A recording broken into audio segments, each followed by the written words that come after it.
This show is part of the Deluxe Edition Network.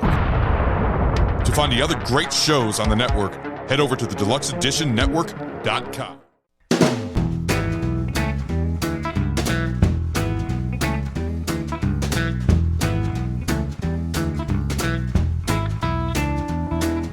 Want the truth? You can't handle the truth. What is going on? And welcome to Take on the World with Johnny Appleseed and Mike D. We're gonna give you something a little different today. a little bit different. So we're gonna start a new series. It's still a Take on the World, but This one's going to be the only series with me and you. yes, Well, maybe not. I Well, don't 'cause know. We never really. we have the lockup series, which I do. I don't think I've ever been on one of your lockup series. We've done a prison together, but we have not done the lockup. Yeah, those are. But Sorry. doing that prison is what They're fun. what led me to the lockup series. Yeah. I like you can kind of branch out on your own, do that, and it's something for you to kill time when I'm not available. And John was supposed to once Studio B is up and running. Ha ha ha ha ha. He was supposed to do some knife reviews, Yeah. and Studio B, I think it's going to be either a backup. Well, it will be a backup, or just strictly like gear reviews, I guess. Maybe, I don't know. well, we wanted to do the Project Late Night. Oh, that's right. Yeah. Project Late Night would be in Studio B, and whatever John wanted to do on his own can be in Studio B. Yeah. So I also have the Nerdcast series, which I do with Nathan most of the time. So while you're looking through our things, go to our playlists, and there's different playlists. Man, we just do it all. We just like doing it, so we do it. I mean, you want to learn how to, you got a fish hook stuck in your thumb. We'll show you how to get it out. Just watch our tutorial video. Well, first, what you got to do is get a hook in your thumb. Like, Yeah. See, you're out trout fishing with your old man, and worst comes to worst. I did that with my grandfather. We were fishing in a boat, and I was trying to put the bait on, and I kept on pulling and pulling and pulling to get, instead of bringing my arm up to there, Oh, and it slid up and went in my finger. I think, you know what? Honestly, I think the only way is to cut that barb off and just send it through. I pulled it out. I'm I'm a sadist. yeah. Well, So this series is going to be our military justice. or injustice. You decide. We're going to touch on some historical and some odd military court cases. We're going to try to maintain ourselves within the military courts and the UCMJ. I think every once in a while we'll venture out because sometimes people are charged outside the military, and the court case is interesting. So When I say what is the difference between the two? They're like in many senses, right? they are, and then they aren't. That'd be great if we had a lawyer to sit here and just tell us, like, well, you know, because I guess in the military you sign a contract, you're bound to that contract, right? Right, and you have to follow the Uniform Code of Military You have Justice. a responsibility. You're basically You give an oath. you're their bitch, and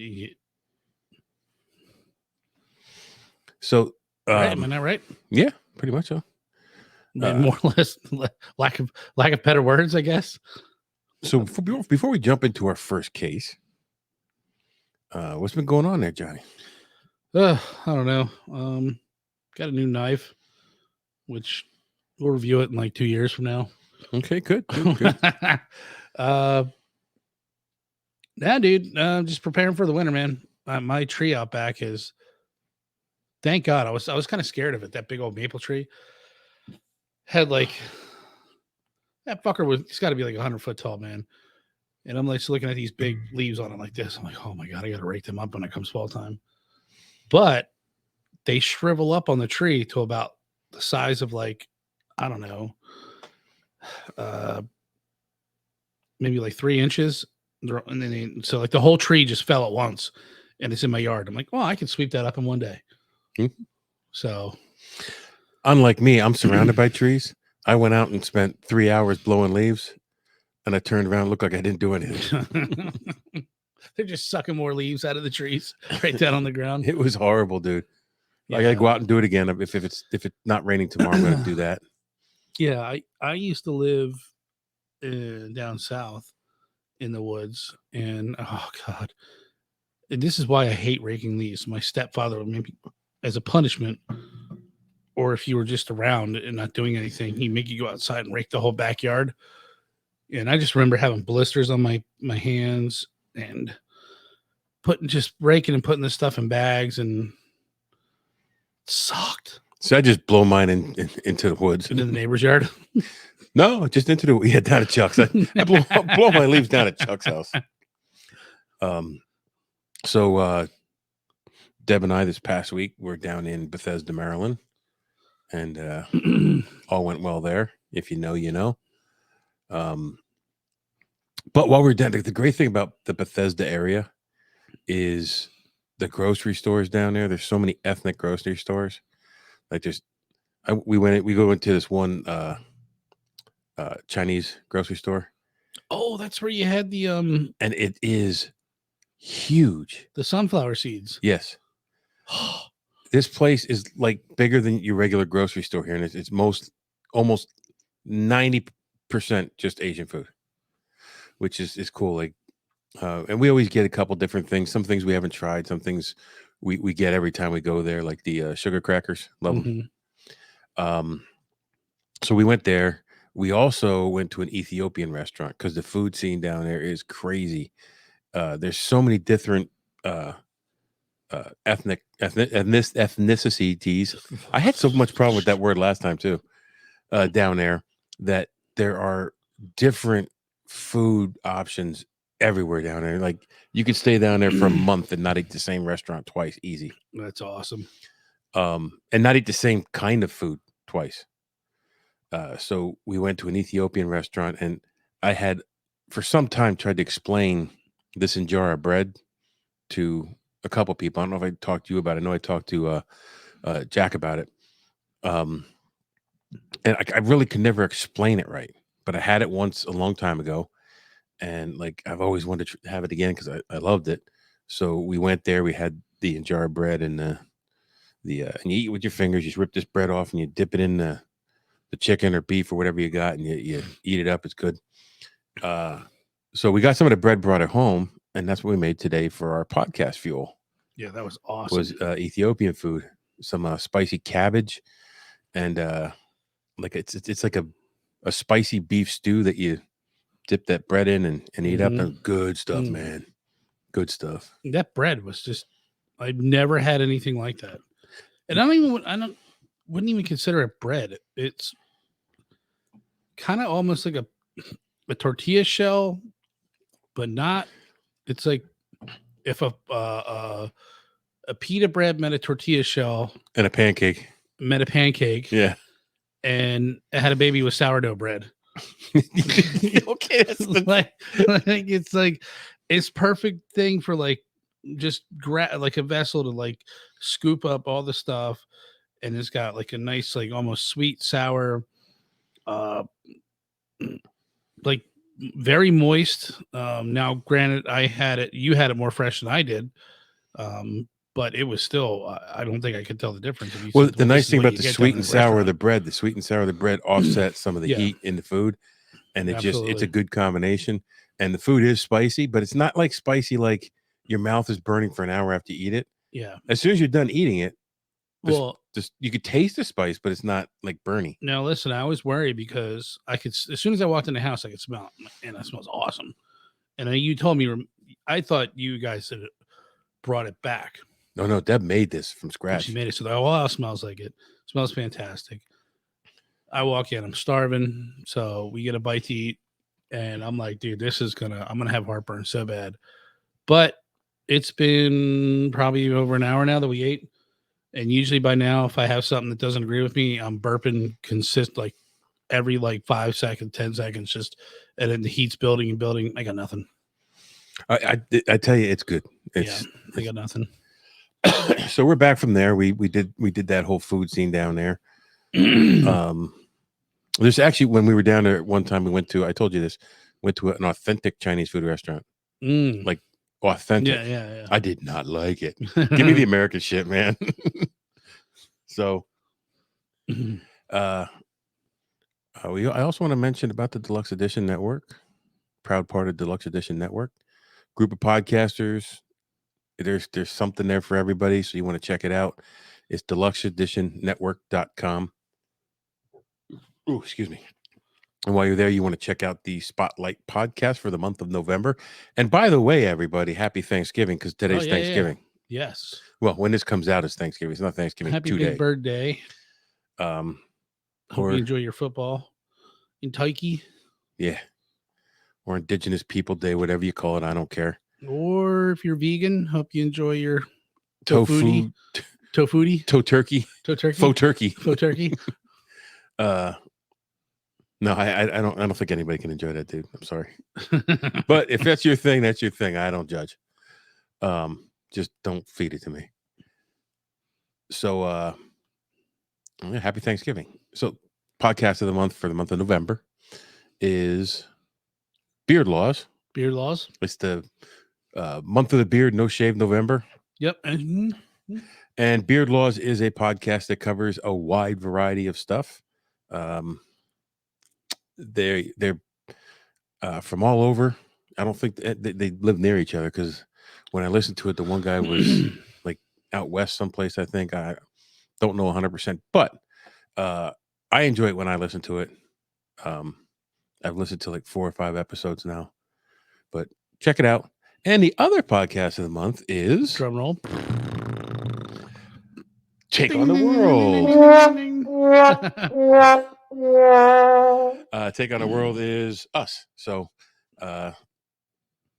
you already checking us out? Yeah, if you enjoy vape smoke in the mirror and the in the camera constantly, and misspelled words and mispronounced words. Michael struggling to read the hey, whoa.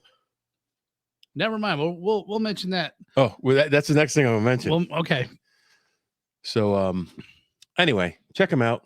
You go to deluxeeditionnetwork.com, look for the Spotlight podcast, click that, and they'll be there. So one last thing we need to cover before we move on, and that is our studio upgrade. So obviously, you can tell I'm reading sometimes. We have a monitor right out in front of us, and sometimes you can see it on camera, sometimes you can't. However, this new one, there is no hiding it. No, Michael has been struggling the last couple of times. I have. No, I landed that monitor was small. It was not small. It just not as big as this one. It was like half the size. Two-thirds blown up at its highest. Is that resolution? There'd be like 3 words on the screen. This resolution on this one is amazing. Yeah. So we were gifted from a fan and former special guest host a huge ass monitor, and I want to extend a huge thank you out for that. It was unexpected. Yes, thank you very much, and greatly appreciated. And what he told me is he's trying to lift us into professionalism that we should be at. Pretty much just I feel sorry for you guys. You suck. Here's a new monitor. So it's great because it's all like it's at the end of a 6-7 foot table and I can read it clearly. Yeah. It's like right in front of your face. Yeah. So thank you. I don't know if the donor wanted to remain anonymous or not. So I'm going to say thank you, anonymous donor and former Mr. Wonderful guest host. Maybe you can figure it out now. I don't know. Anyway, he told me after he was on, he said, there's going to be a little package coming, just a little thank you, for having me on the show. It was something. We, I had a good time. I appreciate it. And this huge box comes and I'm like, what the hell? And Deb's like, did you order a monitor? And I'm like, no. And I'm like, who sent it? And she says, it's from Best Buy. You must have ordered it. I said, I did not order a monitor. So I messaged our benefactor And he said, well, I did tell you a small package was coming. I'm like, dude, this ain't small. So, Prost. Appreciate it. Thank you. Thank you very much. So, right here, we take a quick break, and then we'll be right back.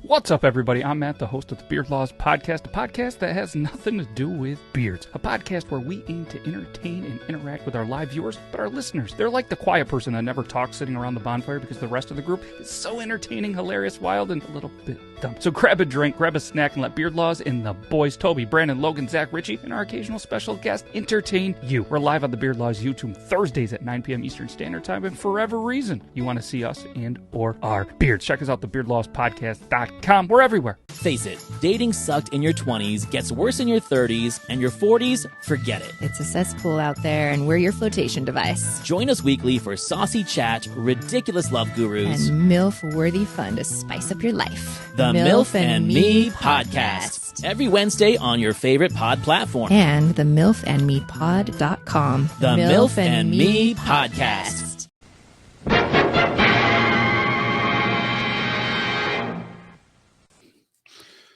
Okay, and we're back. So,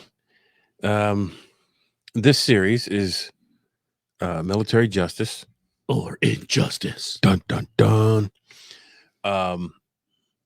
So what better place to start than a military court proceeding from the Revolutionary War?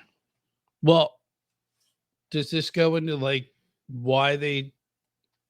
I guess they would. That's kind of self-explanatory. No, I tell you what. Our next episode, I'll have to research and cover what made them come up with military courts and blah blah blah blah blah, and see what information I can find out about that. Because well, I guess when you came to me with the topic, yeah, I thought we were doing I wasn't court clear cases, very clear on it, and so I looked up 10 different court cases that are predominant military court cases, and I thought we were going to cover them all, but that turned out to be 16 pages of research, and that's just too much for one. Yeah, so we're going to hit these one at a time, and we'll release them maybe once a month, whatever. Yeah, shit. We probably just turn them into like. I feel like most of our shorts. Like I always watch our shorts, and I just laugh. I'm like, oh my god, that's us. Like, yeah. So they look good. You know, the messed up thing about those shorts. I want to toot my own horn, but is I look at the numbers on those shorts, and like the one is like over 12,000 views. Yeah, which is awesome. And then you go up to like 5 above that, it's got 20 views. Yeah. And what I was told by someone who knows YouTube is if you don't get the views you want on a video, delete it and re-release it at a different time, because timing is everything. When it gets into the rotation, it is everything on how many times it gets viewed. But our that means nothing to me. Our subscriber numbers are up a little bit. So if you're not a subscriber, please do so. They go from like 6 to 9. Yes. That's a big jump over a short period of time. I just kept changing my name on Facebook, and I would just subscribe to us, create a new account. So this fits us perfectly, history and odd stuff. So this court case, during the Revolutionary War, there were several notable military court cases, but this is one of the most famous incidents. And once we get into it, you'll realize the connection. So it's Major John Andre, who was a British officer, and it was in connection with the Benedict Arnold treason affair. That bastard. Yeah. So the trial for this was in 1780. So 3 years before the war ended. Major John Andre was a British officer and an adjunct general during the Revolutionary War. I mean, adjutant? Adjunct. Okay. Is that how you say it? I don't know. I thought you just said it wrong. I don't know. I probably did. Thanks for correcting me for our millions of viewers. On the brand new. Well, now that I can see it so much better. Yeah. And it's not in all red. he- you and Scott. In 1780, he became entangled in a plot with the American general Benedict Arnold, who had agreed to betray the Continental Army plans and surrender West Point to the British. That little prick. Now, if you don't know who Benedict Arnold is, you're probably not American, and You're probably a commie. good chance. You should probably check the filters on your air handler. Andre met with Benedict Arnold, to discuss details of the plot, but he was captured then by American forces September 23rd, 1780, and while he was returning to the British lines in civilian clothing. So if you are in civilian clothing and you're an enemy, you're considered a spy.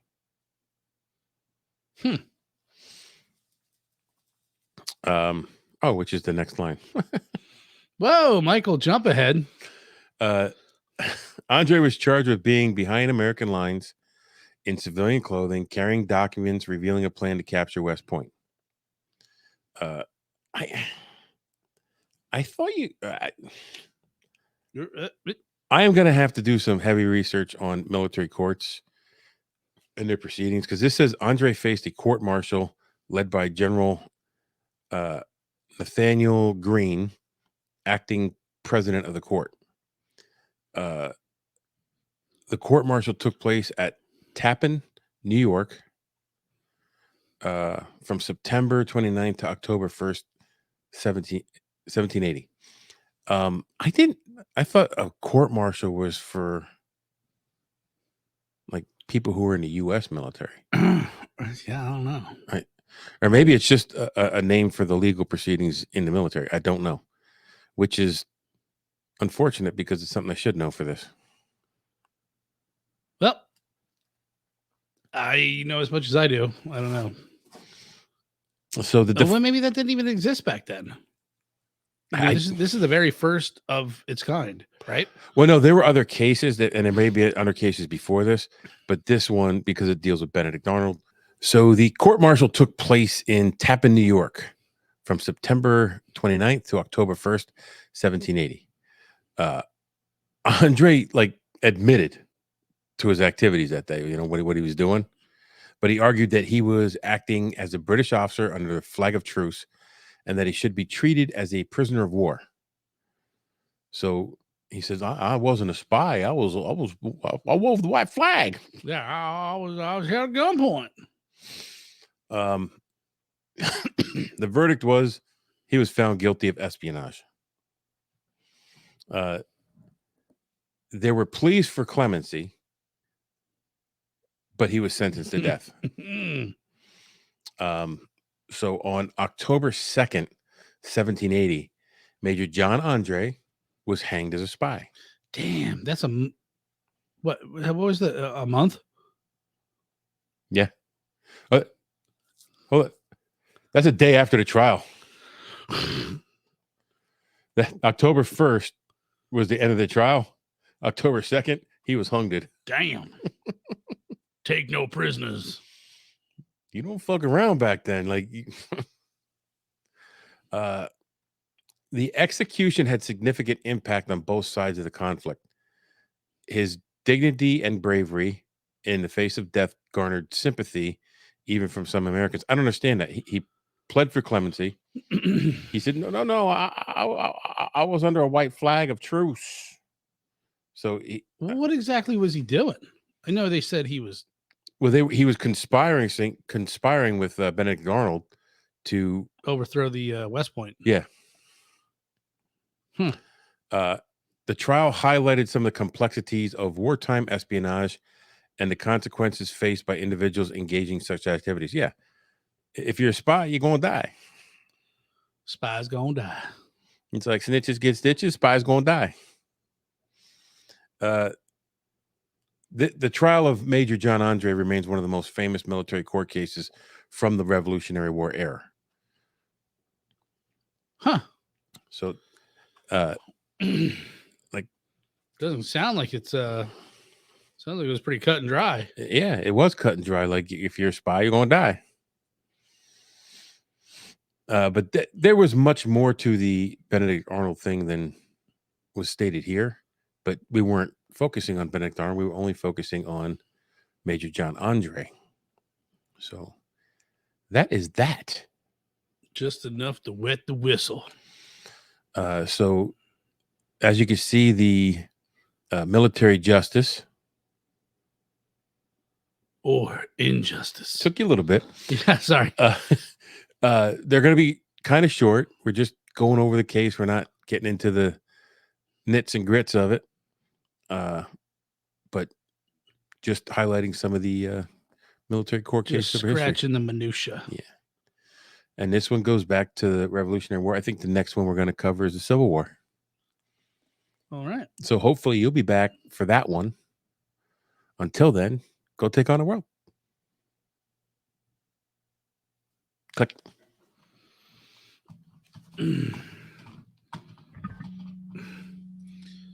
Come on, Johnson. Don't make a... This show is part of the Deluxe Edition Network. To find the other great shows on the network, head over to the deluxeeditionnetwork.com.